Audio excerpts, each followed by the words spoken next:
I always thought my stomach was just there to handle pizza and tacos and that occasional 3 a.m. regret-fueled gas station burrito. But one afternoon, after an extra greasy brunch, followed by a strangely timed craving for pickles, I realized something my gut had started whispering back. Not just grumbling like it always did, no. This was different. It was communicative, responsive, sassy almost. I remember sitting on my couch, bloated and mildly annoyed at my own digestion, when my abdomen let out a sound that I swear resembled a disappointed sigh. That's when it hit me. What if my gut wasn't just reacting to what I fed it, but actually talking to me? Not like a voice in my head or anything dramatic, just signals, little nudges, patterns. The bloating, the weird cravings, the occasional sharp jab right under my ribs. Maybe they were all part of a secret language. I started paying attention, noticing what happened after I ate bread, or dairy, or those neon-colored sour candies I pretended were fruit adjacent. Turns out, my stomach wasn't being moody, it was being smart. This whole digestive system thing, it wasn't just plumbing, it was a network, an ecosystem, a control room. Oddly enough, this reminded me of the ancient Egyptians. Yeah, stay with me. They believed that the gut was one of the body's most sacred parts. When they mummified people, they removed most organs, but carefully preserved the intestines in their own little canopic jar, separate from the rest. Historians still debate whether this was because they thought digestion was magical, or just because intestines stank more than other parts. Either way, they knew it mattered. So I leaned in, started tracking what I ate and how I felt. Nothing fancy, just scribbles in a notebook. Felt foggy after lunch, or coffee made me anxious and gassy. My gut was a weather report, and I was the poor intern trying to read its cloudy forecasts. And I wasn't the only one who'd felt this shift. There's this whole Reddit thread I stumbled into at 1 a.m., when all good research happens, where people talk about gut intuition. Not just metaphorically, but literally feeling moods or stress in their bellies. One user claimed their IBS flared up every time their boss scheduled a Zoom meeting. I believed them. Around this time, I also learned about something called serotonin. You know, the feel-good chemical your brain uses to stay happy. Turns out, most of it, like 90%, isn't in your brain at all. It's made in your gut. Which made me wonder, what else had I misunderstood all these years? Here I was blaming my brain for being tired, foggy, or irritable, when maybe the real puppet master lived 2 feet lower. I tried talking to friends about it. Hey, you ever feel like your gut's smarter than you? I asked one of them while we split a questionable sushi roll. She blinked twice and said, "Are you doing that biohacking thing again?" Okay, rude, but kind of fair. I had once tried bulletproof coffee for 3 weeks straight and ended up jittering like a wind-up toy. Still, I couldn't let it go. I started reading up on this thing called the enteric nervous system. It's basically a second brain wrapped around your intestines. Hundreds of millions of neurons, processing, firing, remembering. My gut literally had memories of what I fed it. And sometimes it got dramatic, like when I tried to cut carbs completely and ate nothing but eggs and spinach for 5 days. Let me tell you, the revolt in my lower intestines was historic. I didn't poop for nearly 72 hours, and when I finally did, it felt like signing a peace treaty. Fun fact, I came across while doom-scrolling sea cucumbers eat sand and poop it out cleaner than they found it. I don't know what that says about evolution, but it made me weirdly self-conscious about how well I was treating my insides. Somewhere along the way, I started buying yogurt that had bacteria names longer than my password. I began checking if my bread had whole grain or just whole vibe. And I noticed something curious. When I respected my gut, it respected me back. I slept better. My skin cleared up. I didn't get hangry anymore, just politely peckish. It was like this tiny society living in my digestive tract had voted me president, but only as long as I didn't feed them Doritos and call it dinner. There was still so much I didn't understand, of course, like how antibiotics seem to wipe out all the good guys along with the bad, or why some people could eat cheese and live their best lives while others bloated like beach balls. Historians still debate whether lactose intolerance evolved to punish those who left the herd. But I was listening now. I didn't always know what my gut was saying, but I knew it had something to say. And I figured after years of ignoring it in favor of fast food and energy drinks, the least I could do was shut up and listen. After a couple of weeks of treating my gut like it had a personality, because frankly, it acted like it did, I started noticing something even weirder. My mood was shifting. Like I wasn't exactly skipping down the street singing show tunes, but I didn't feel as cranky or foggy either. That's when I stumbled upon something called the gut-brain axis, and let me tell you, that phrase changed my life. Apparently, my gut and brain have been in a long-distance relationship this entire time. They talk through this thing called the vagus nerve, a name that sounds like a slot machine, but is actually a biological hotline between my intestines and my thoughts. It was like my stomach had been texting my brain emojis all day long, and I was just now checking the messages. It's kind of wild. That fluttery feeling when you're nervous, gut-brain axis. The stomach drop when you get bad news, gut-brain axis. That weird calm that comes over you after eating warm soup on a cold day. You guessed it, gut-brain axis again. One night, I was watching a documentary while half eating Greek yogurt and half doodling in my gut journal. They were talking about how during World War I, soldiers in the trenches often experienced severe gastrointestinal issues during battle. At first, doctors thought it was from bad rations or unclean water, but later studies suggested it was stress, pure, high-octane psychological stress, literally turning their stomachs into battlegrounds. Historians still debate whether this connection was psychological, microbial, or both. And here I was getting upset stomachs just from my landlord's texts. I remembered this particularly odd fact.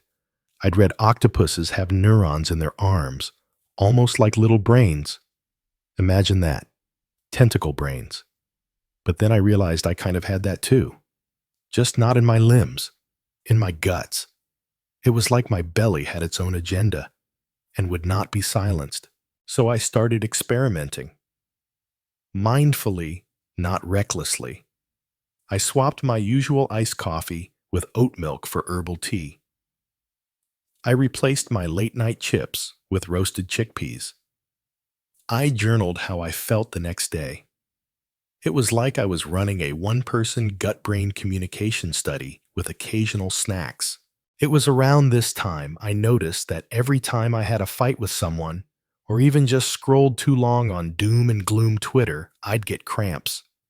Real ones. Not imagined. Like my gut was throwing a protest rally. I asked my doctor about it, and she said something along the lines of, well, the enteric nervous system is sensitive to emotional stimuli, which is medical speak for yes, your gut throws tantrums when you're stressed. So I started doing these 5-minute breathwork routines I found on YouTube. The ones with ocean waves and vaguely British voices telling me to inhale peace, exhale, tension.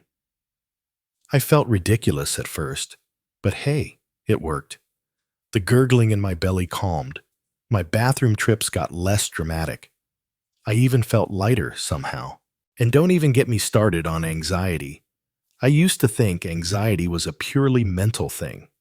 You know, tight chest racing thoughts, that classic existential dread when someone asks you to hop on a quick call. But when my gut got upset, my anxiety spiked. When I ate clean, drank water, and skipped that third espresso, my brain felt less panicked. Coincidence?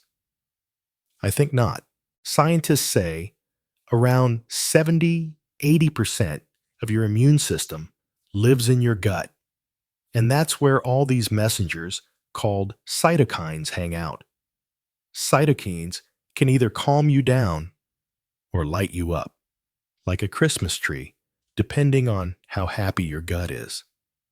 It's kind of like hosting a dinner party. If you feed your guests, well, everyone has fun.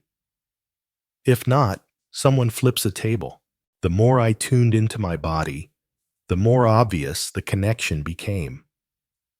I started catching myself saying things like, I feel it in my gut, or my stomach just knows, and realizing that no, this wasn't metaphor, it was biology.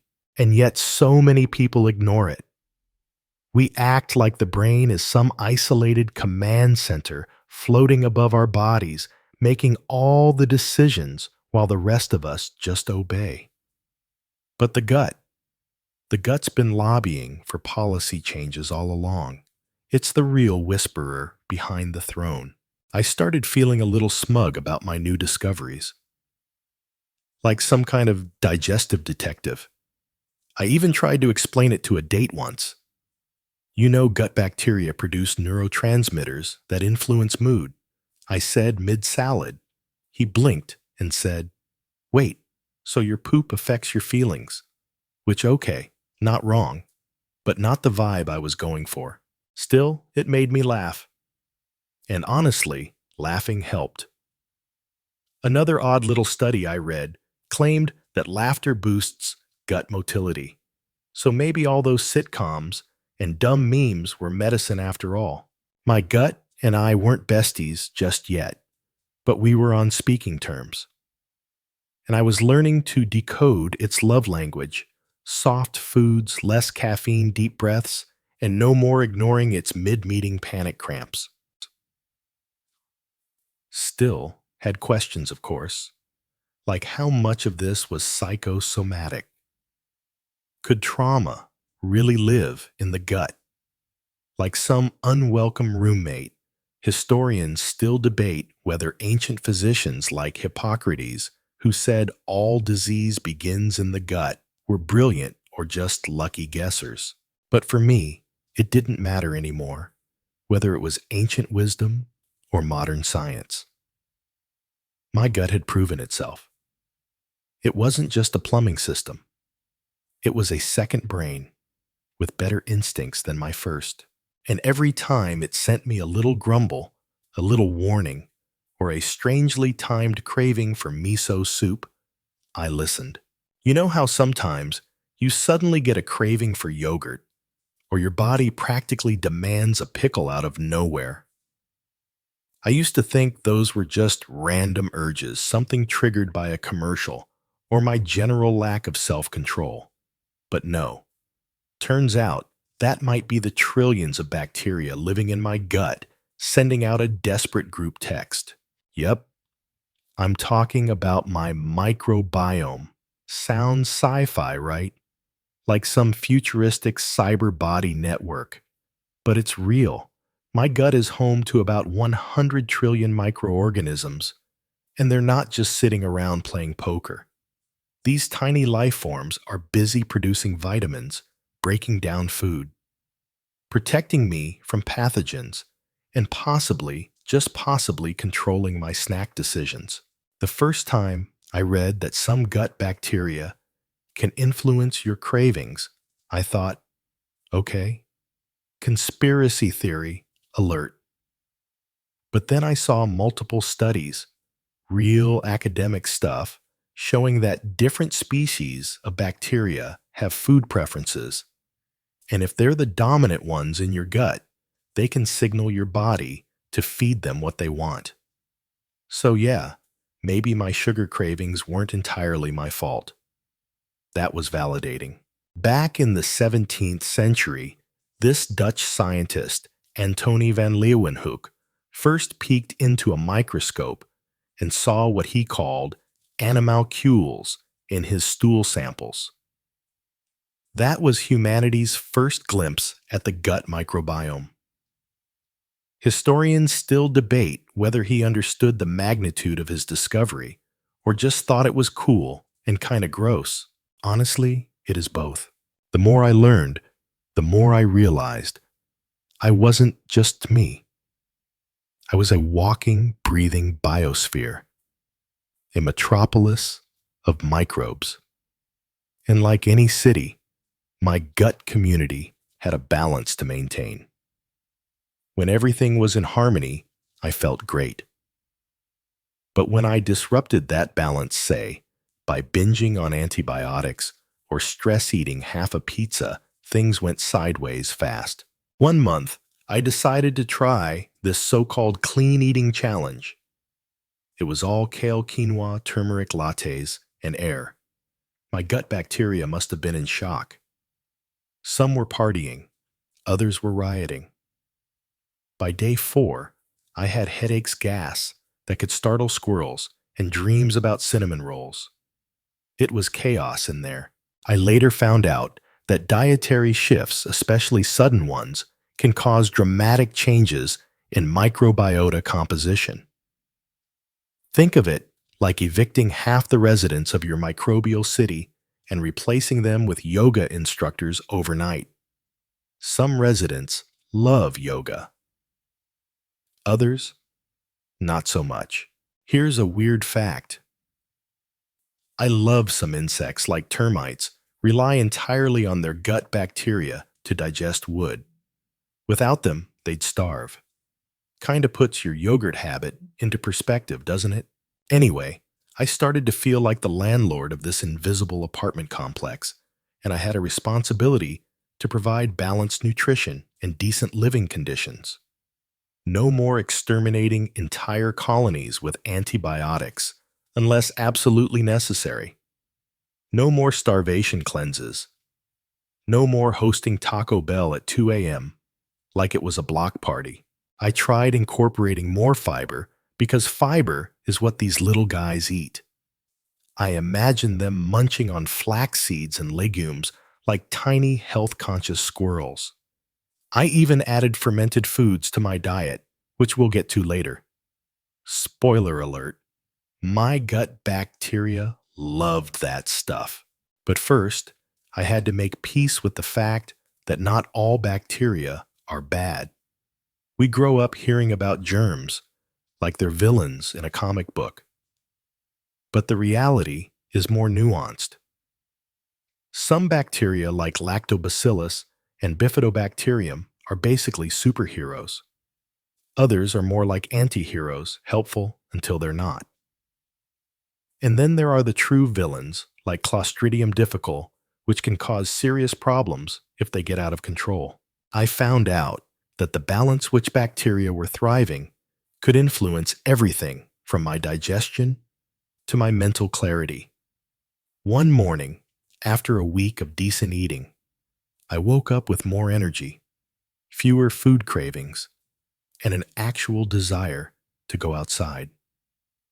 I stared into my morning smoothie like it was some sort of magical potion. Maybe it was. Or maybe my bacteria were just in a good mood.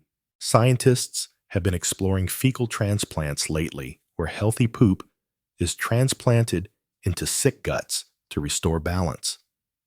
It sounds gross, I know, but the results are amazing, especially for people with chronic digestive diseases. Historians still debate whether ancient Chinese physicians used similar techniques with fermented stool teas. Yes, that's a thing. But the idea that gut health affects total body health is definitely not new. One thing that did throw me, though, was how individual the gut microbiome is. Like a fingerprint. No two people have the exact same microbial makeup. So, what works wonders for one person might be a disaster for someone else, which explains why my best friend thrives on sourdough bread, and I just get bloated and existential. All of this made me realize I had to stop copying other people's food habits like I was downloading a meal plan off Pinterest. My gut needed its own personalized approach. It wanted attention, variety, and the occasional kombucha. So I started treating food less like fuel and more like a negotiation. What do you want, tiny gut creatures? What helps you build neurotransmitters and regulate inflammation? What keeps you from turning me into a human who Googles, "Why does my stomach sound like a haunted house at 3 a.m.?" The answers came slowly. Through trial and error, through accidental discoveries, like the one time I added garlic to everything and felt unstoppable for a week. Or when I drank green tea daily and noticed less bloating. My gut and I were finally getting on the same page. Sure, there were setbacks. A birthday weekend involving cake beer and regret. A spontaneous road trip fueled by gas station jerky and cold brew. But every time I returned to balance, I could feel it, the little organisms inside me throwing a welcome home party. I wasn't alone in my body. And weirdly, I didn't want to be. There was a moment I won't forget. I stood in front of my fridge, sipping on some celery cucumber. Cleanse juice. Don't ask why. I'd lost a bet with my willpower, and I felt horrible. Not just hungry, but drained, cold, foggy, and cranky enough to punch a soft pillow into oblivion. My stomach churned like a washing machine filled with gravel. That's when I realized I had officially betrayed my microbiome. See, I jumped on this detox trend because, well, Instagram told me to. You know those shiny influencers with suspiciously clear skin and smoothie bowls arranged like crop circles? Yeah, I bought in. The idea was simple. Flush out toxins, give my digestive system a break, maybe unlock my inner glow, or whatever. But instead of feeling enlightened, I felt like a collapsed air mattress. By day 2 of this leafy water nonsense, I had zero energy. My brain felt like a sock stuffed with cotton. I was dizzy. My tongue was dry. My gut, silent. Suspiciously silent. And when your gut stops talking, that's usually not a good sign. Turns out those toxins I was trying to purge didn't really exist. My liver and kidneys do most of that work naturally, and they don't need a juice party to do it. What I was doing, though, was starving the good bacteria that had been loyally helping me digest food and regulate my mood. Instead of cleansing, I was evicting tenants. Ancient Greeks had their own take on this. They believed in the 4 humors, blood phlegm, black bile, and yellow bile, and thought illness came from imbalances between them. So they often prescribed vomiting or bloodletting. Historians still debate whether this was medical wisdom or elaborate medieval hazing, but the obsession with purging goes way back. I, unfortunately, was living my own version of that. I wanted to reset, but what I really did was hit the self-destruct button on my gut flora. The symptoms were sneaky at first. I figured feeling tired was part of the cleanse, right? But then came the real betrayal. My digestion collapsed. I wasn't just constipated, I was haunted. It felt like my intestines were holding a silent protest, refusing to cooperate until I fed them something real. And let's not even talk about the emotional roller coaster. I cried during a laundry detergent commercial.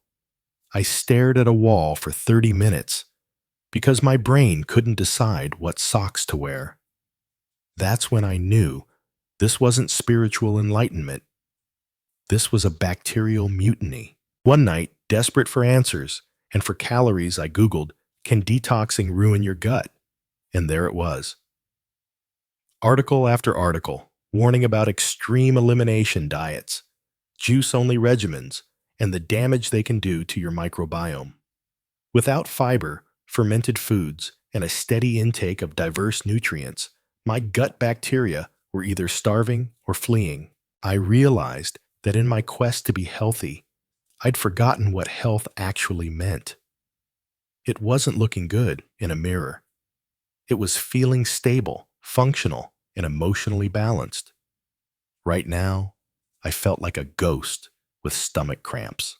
Here's an odd little tangent I came across while doom-scrolling pandas.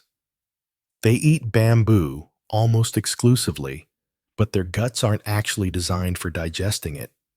They're carnivores by ancestry, but they just vibe with bamboo now. So they eat tons of it daily to extract enough energy. It's a dietary tragedy. And yet somehow I related. Because here I was eating celery like it was nourishment when my gut clearly disagreed. Eventually, I cracked. I went to a diner and ordered eggs, whole grain toast, and sautéed spinach. I ate slowly. My stomach didn't grumble. It purred. And about 24 hours later, something magical happened. I had the best poop of my life. A perfect storybook poop. I almost texted someone about it. I didn't, but I thought about it. From that point on, I stopped punishing my gut in the name of trends. I stopped trying to be the glowing green goddess on social media. I embraced my need for balance, not extremes. My gut didn't want to be flushed. It wanted to be fed, nurtured, listened to. I added back legumes, brown rice, avocados. I ditched the cleanse teas that had me running to the bathroom like I was being chased. I started reading labels, not for calories, but for fiber and live cultures. I also started tracking not just what I ate, but how I felt after I ate. Not right away, but the next day. Did I sleep well? Was I bloated? Did my thoughts race? Or did I feel steady?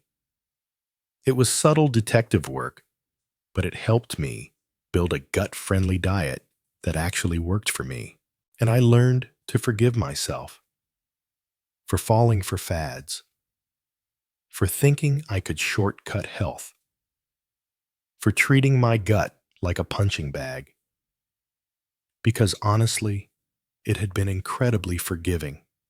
Despite all the spicy noodles, stress, and neglect, it was still willing to digest my late-night snacks if I asked nicely.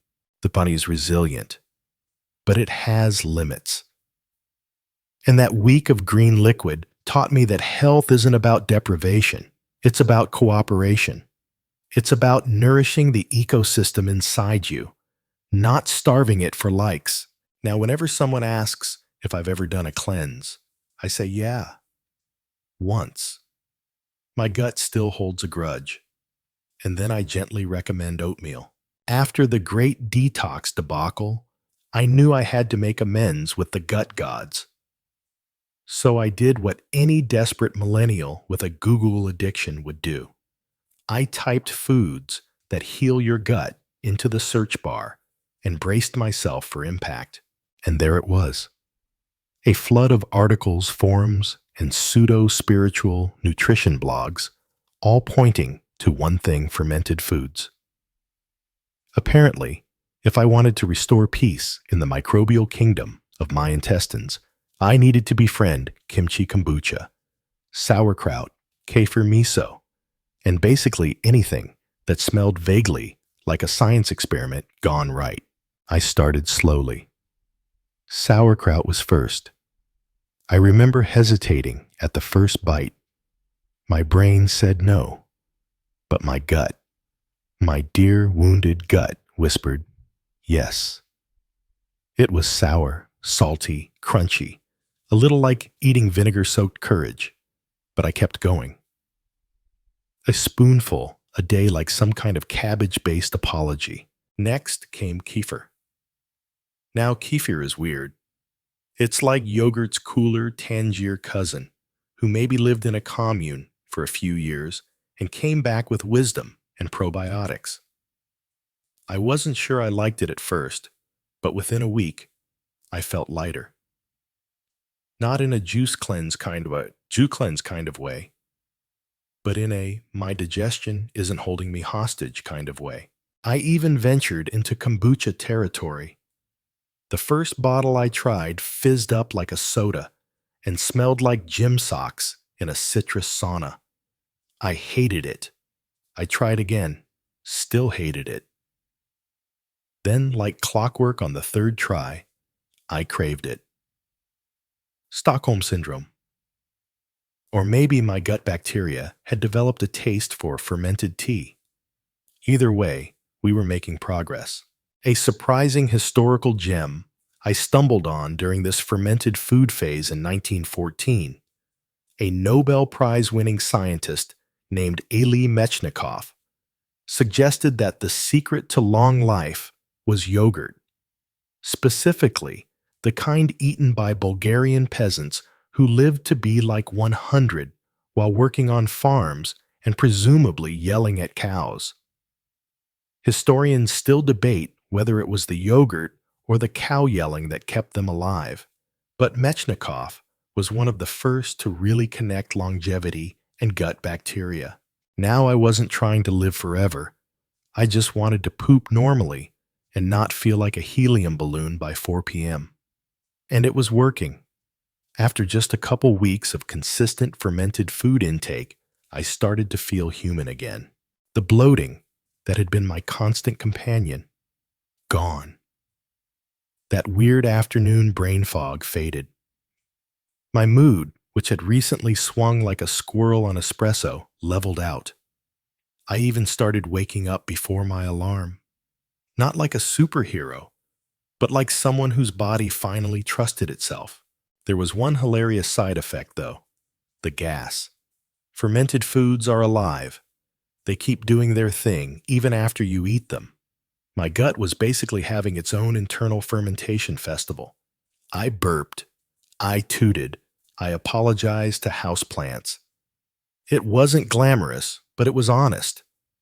And it passed, thank goodness.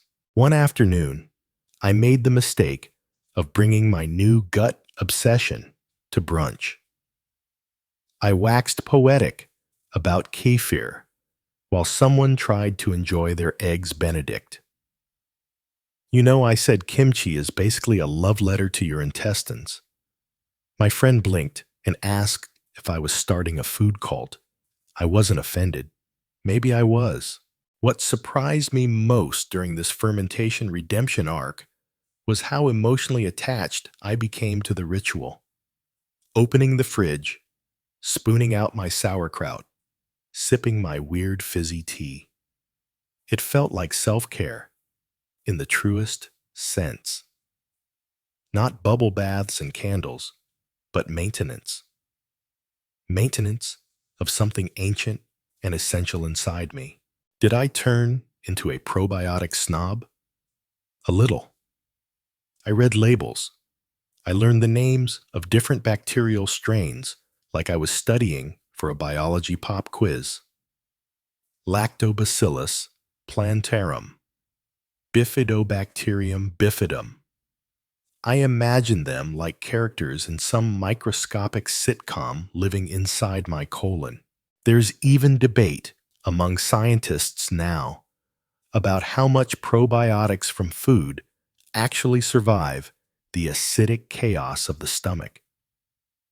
Historians still debate whether traditional diets full of natural fermented fiber-rich foods are inherently superior because of culture or biology. I didn't care. I was just glad something was working. To my gut's delight, I even tried making my own yogurt. It was lumpy and slightly terrifying, but edible.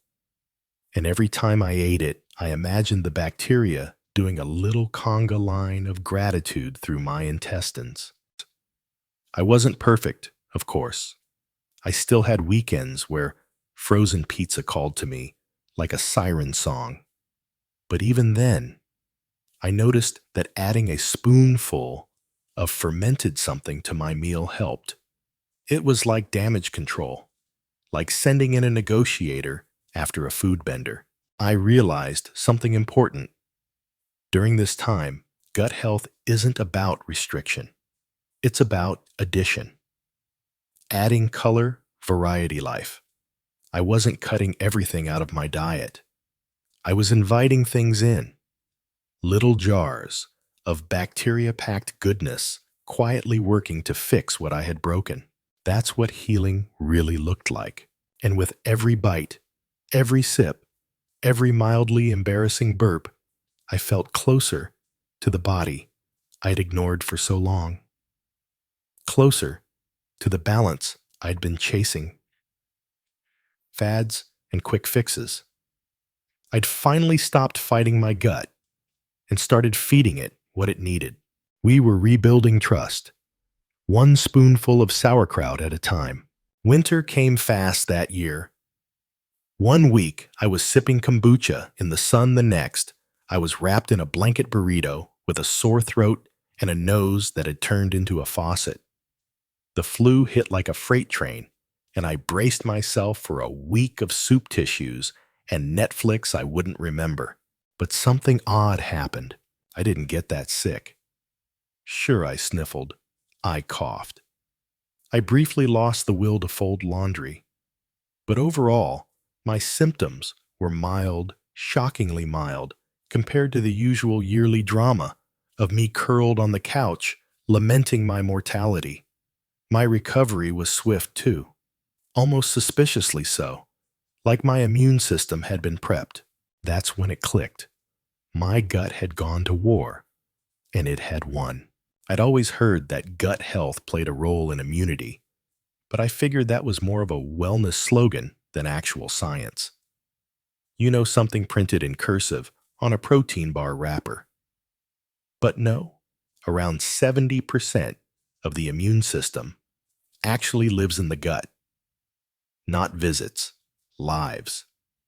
It's like the Pentagon down there monitoring microbial intruders and coordinating defense strategies. As I lay on the couch with my blanket cape, I imagined my gut bacteria like a microscopic army. Probiotic warriors, lactic acid knights, tiny immune generals rallying T cells and antibodies. My insides were basically playing a game of Risk, and for once they were winning. Back in the 1800s, doctors noticed that soldiers who ate varied diets, especially those with fermented or fiber-rich foods, seemed to recover faster and resist disease better. Historians still debate whether this was due to microbial diversity or simply better overall nutrition. But the connection was hard to ignore. Nutrition meant something.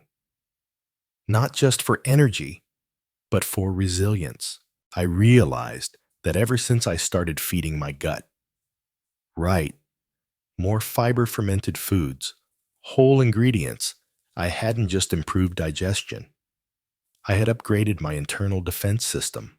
And don't get me wrong, I still wash my hands, got my flu shot, and avoided licking doorknobs. But there was something comforting in knowing that my body had an entire team working behind the scenes, powered by kraut and kefir. Of course, it wasn't always smooth. I did get a sinus infection later that winter, and it threw my gut out of balance. Antibiotics were necessary, but they also hit my gut bacteria like a flash flood.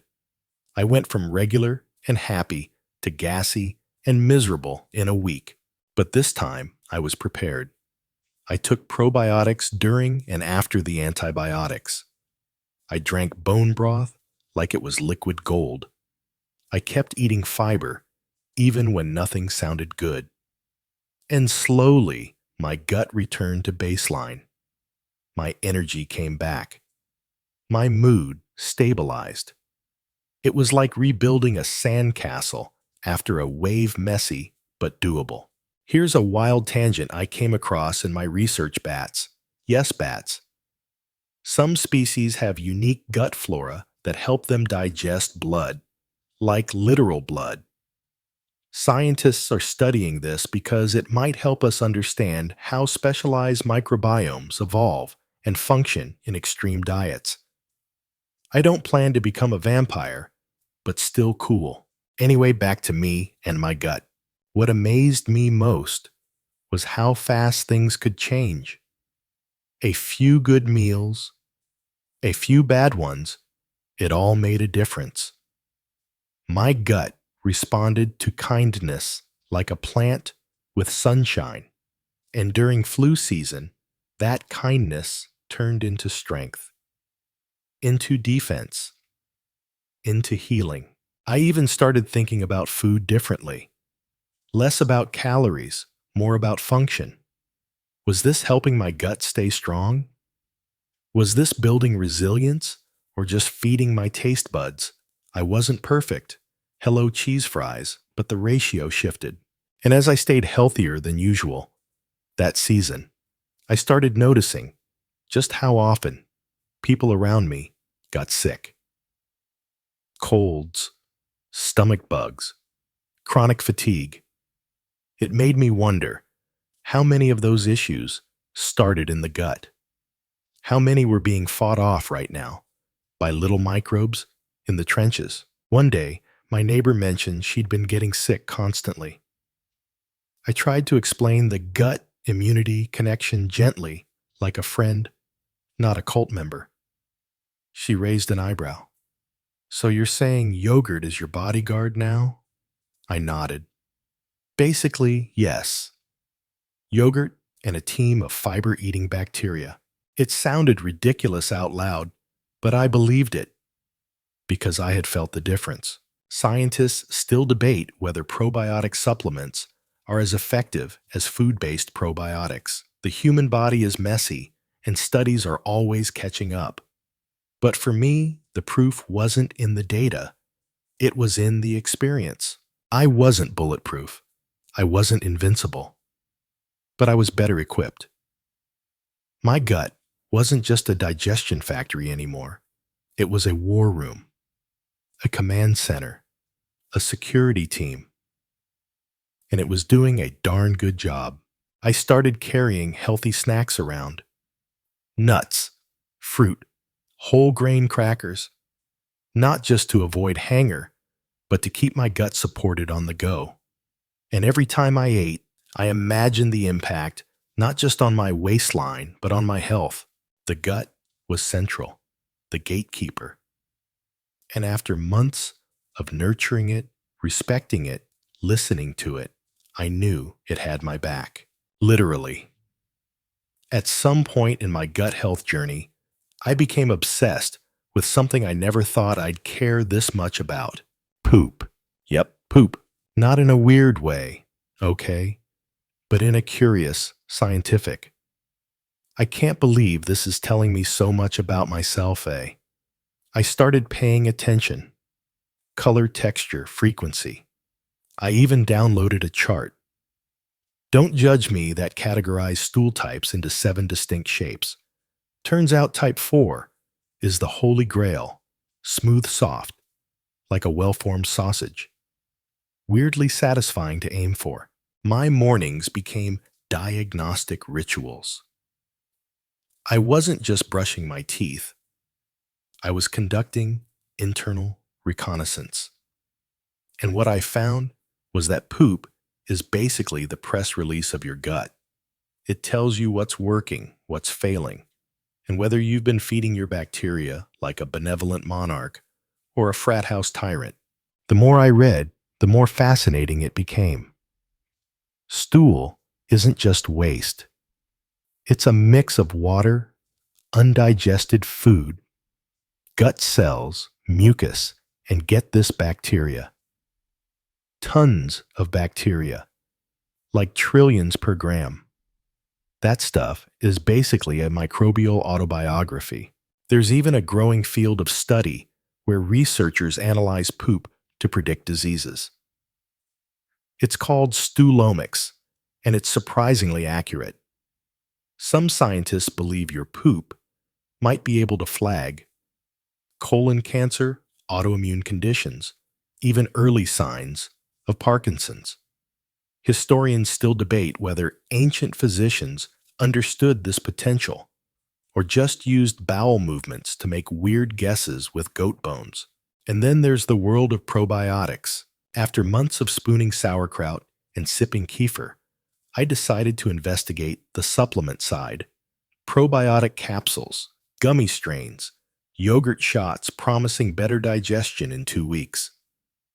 It was a jungle. At the health food store, I stood in front of a shelf that looked like a pharmacy had married a yogurt factory. Strains like Lactobacillus rhamnosus, Bifidobacterium, Breve, and Saccharomyces boulardii leapt off the labels like exotic spells from Harry Potter. I had questions. Which ones survived stomach acid? Which ones actually made it to the intestines? Was higher CFU count better? Did shelf-stable probiotics work, as well as refrigerated ones? Spoiler alert, the answer is complicated. Very complicated. Some researchers say many commercial probiotics don't even make it to your colon alive. Others argue that even the dead ones may still benefit your immune system by interacting with gut receptors. It's like the ghost of bacteria past coming to help your digestion. Spooky, but helpful. I tried a few different brands over a couple of months. Some helped, some didn't. Some made me feel like I had a tiny fermenter chugging inside me, complete with gurgles and a slightly inflated belly. But what I learned is that results varied wildly, and not just between brands, but from person to person. Probiotics are like Tinder for your gut. What works for one body might ghost another. It's a compatibility game. So, I stopped relying on them as a cure-all and started seeing them as occasional allies, like backup dancers. The main performance still came from what I was eating daily, and just for fun, because by now I had gone fully off the deep end. I tried one of those gut microbiome test kits you send through the mail. It was equal parts fascinating and humbling. My results came back saying I had moderate diversity, a few inflammation markers, and a microbiota makeup that could improve with higher prebiotic fiber intake. I felt like I had received a report card from inside my colon. But I wasn't discouraged. I was curious, because this was the future, right? The idea that one day we could personalize medicine based on poop. That by analyzing stool, we might predict mental health struggles, diabetes risks, or even response to medications. Science fiction stuff, but real. And already happening. Did I mention? There's a stool bank. Yep, a real stool bank, where healthy donors are paid for their pristine poop, which is then used in fecal transplants. Imagine getting recruited like an athlete because your gut flora is so top tier. Elite poopers. It's a thing. All of this changed how I talked about my body, my health. I wasn't just trying to eat better anymore. I was building an internal ecosystem, a rainforest, if you will, rich, diverse, balanced. And every food choice, every supplement, every night of sleep contributed to its survival. And here's something weird but true. When I started talking openly about all this with friends, they opened up too. Everyone had a poop story. Everyone had a probiotic fail. Everyone wanted better energy, better sleep, better digestion. But no one wanted to talk about it first. So I did. I became the unofficial gut whisperer of my friend group. I was the person you texted when your stomach was acting weird or when you needed a kombucha recommendation that didn't taste like battery acid. It wasn't glamorous, but it felt real. Like health without the filters. Scientists still debate how much of our health is truly written in the microbiome. There are thousands of variables: genes, environment, diet, stress. But what's clear is this: our gut is way more important than we ever gave it credit for. And when you start paying attention to your poop, not obsessively, but respectfully, you unlock a kind of power. You're no longer flying blind. You're navigating with a map, a compass, and maybe a probiotic or two. At this point, I no longer just ate food, I had full-on conversations with it. Okay, not literally. I wasn't whispering to my oatmeal. But every bite felt like a message to my gut. And my gut, surprisingly communicative, always messaged back. Whether it was a wave of calm or a subtle hint of bloating, I was always listening. Living this way was less about food rules and more about food relationships. I didn't restrict, I didn't obsess. I just cooperated. My gut had earned my respect. I started noticing other changes too.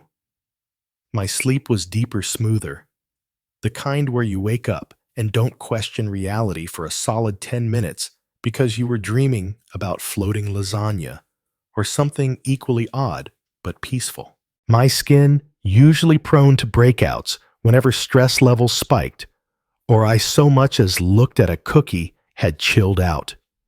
There was a clarity in both my complexion and my mood that hadn't been there before. Like my insides and outsides had finally gotten on the same wavelength. And here's what blew my mind the most. I stopped second-guessing myself so much. There's this theory, don't laugh, that gut health actually contributes to decision-making.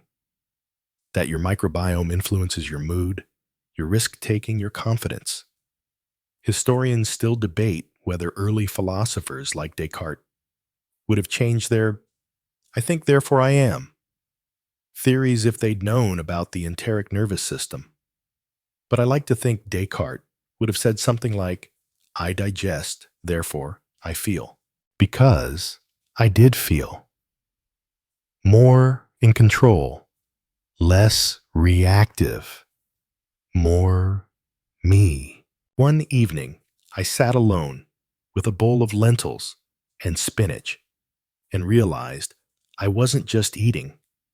I was maintaining a relationship, a deep symbiotic one with the part of me that had been ignored for years. There were no fireworks, no inspirational soundtrack swelling in the background, just quiet, stability, a sense that I was finally truly working with my body instead of against it. I wasn't perfect. I still had junk food now and then, still drank coffee that could probably peel paint. But those things didn't feel like sabotage anymore. They felt like choices, balanced by all the other ways I was supporting myself. And even the cravings changed. I stopped craving sugar bombs and started craving weird stuff. Kimchi with eggs, roasted beets, plain yogurt with flaxseed. I know, who even am I? But that's the thing. My gut had shifted, and it had dragged my brain along with it. Or maybe my brain had always been catching up to my gut. Either way, we were in sync. The strangest part, my relationships with people got better too. I wasn't constantly foggy, tired, irritable. I could show up for conversations. I could focus. I even stopped having mid-afternoon crashes that made me want to cancel plans and crawl under a blanket with a spoonful of peanut butter and a bad attitude. It was like I had uncovered this secret part of health that everyone talks about, but rarely commits to exploring.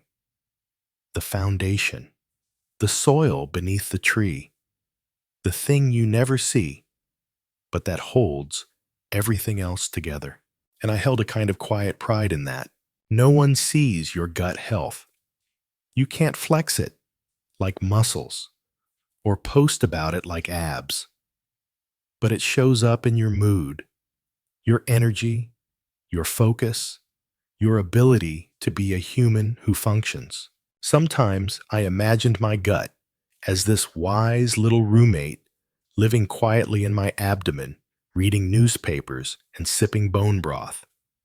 Calm, unbothered, smarter than me in all the right ways. I listened to it, respected it, fed it, and in return, it helped me navigate life with a little more ease.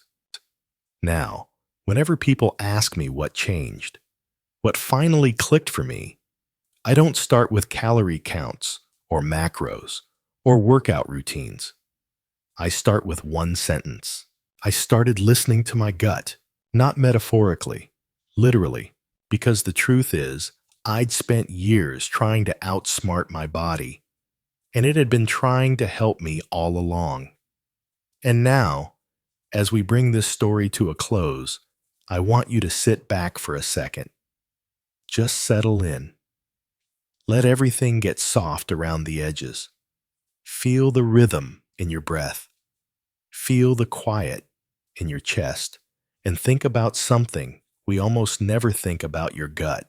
It's down there, steady and faithful, working day and night without applause. It digests, protects, calms, and senses. It sends messages before you even form a thought. And if you listen, really listen, it will guide you gently, like a compass under the surface. You don't need perfection. You don't need to overhaul your life overnight. You just need awareness, a little kindness, a little curiosity. So let your food choices be acts of respect, not punishment. Let rest be nourishment too. Let laughter and lightness feed the parts of you science hasn't named yet, because your gut is more than a tube, more than a trend. It's a partner, a quiet intelligence, a friend, and the more you honor it, the more it will speak to you. Not with words, but with clarity, with balance, with comfort. I hope you take this as a gentle reminder to tune in, to trust that deep, warm feeling just beneath your ribs. That my friend is your second brain. It's always been with you, and it's always on your side.